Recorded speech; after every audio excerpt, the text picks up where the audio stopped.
Hi, in this video I want to look at values, and I want to look at how acceptance and commitment therapy uses values because it's quite unique. Values in acceptance and commitment therapy work on guides rather than rules, and there's a very simple way that I can go out and explain this to you using an example, so I'll do just that. A rule can be don't go through red lights.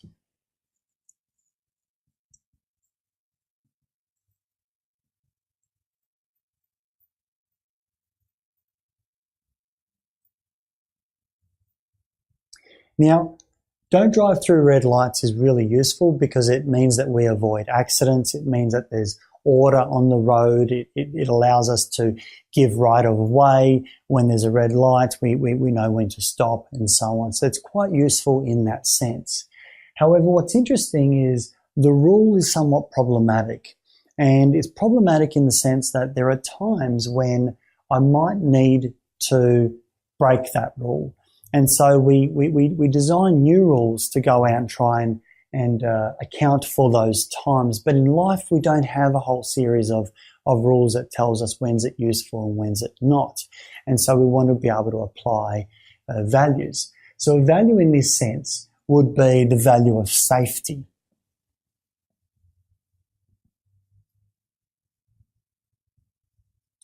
Now, the value of safety tells us not to go through red lights, but it also says there are times when it's useful to go through a red light. An example might be, there might be a emergency service worker behind me, like an ambulance, and they might have their lights on. And if I can look through the intersection and keeping safety in mind, if there's no other vehicles, I might actually go through that red light to allow the emergency vehicle to pass. Now, I would be breaking the rule, but in actual fact, I'm living by that value. And that's why in acceptance and commitment therapy, we're really asking us to explore and understand what's the value that underpins don't drive through red lights, and start to use that as our guide as to how we behave on the roads. And it's actually based with safety.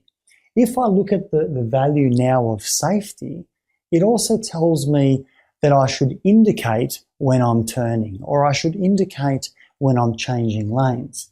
That's a really useful tool to go out and have. I don't need a rule for that. Once again, the rule which says you have to indicate before changing lanes might not be quite helpful if I'm driving along and a kangaroo or a different animal jumps in front of me. There are times when I might need to swerve in a safe way to avoid an accident. So it's quite useful to consider what's the value rather than what's the rule. To give you a bit of an idea about how this applies within the therapeutic context, I had a client who came to me with relationship difficulties, and she was coming along and discussing a number of different aspects within the relationship that was causing her some distress, causing her some grief. And one of the things that she had spoken about was trying to leave the family home on time. And so there would be some type of meeting or a lunch or a dinner or whatever it might be on a weekend that the family would be going to. And for her, it was quite difficult to be late. Now, what was happening is she was having disagreements, having arguments, having fights with her partner about not leaving on time. And what we found out is she was applying a rule of we need to be at a venue or an event or an appointment 10 minutes early. That was the rule, but the value in actual fact was about respect. So the value was around respect, saying that it's respectful to be on time. So it was actually respecting others and respecting others, my apologies. So what we've got is this situation where she's actually got holding a value of respecting others, but she's applied a rule to it. what we did is we started to look at what is the value that underpins that, and we identified it. The value for her was respect.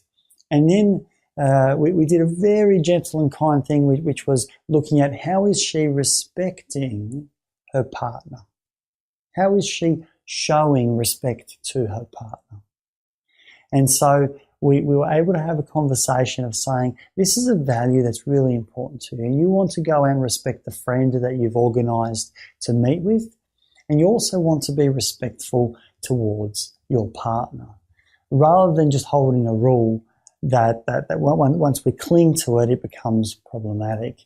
And so working through that, she was actually able to meet the desire of being there on time, and also going out and being respectful towards her partner.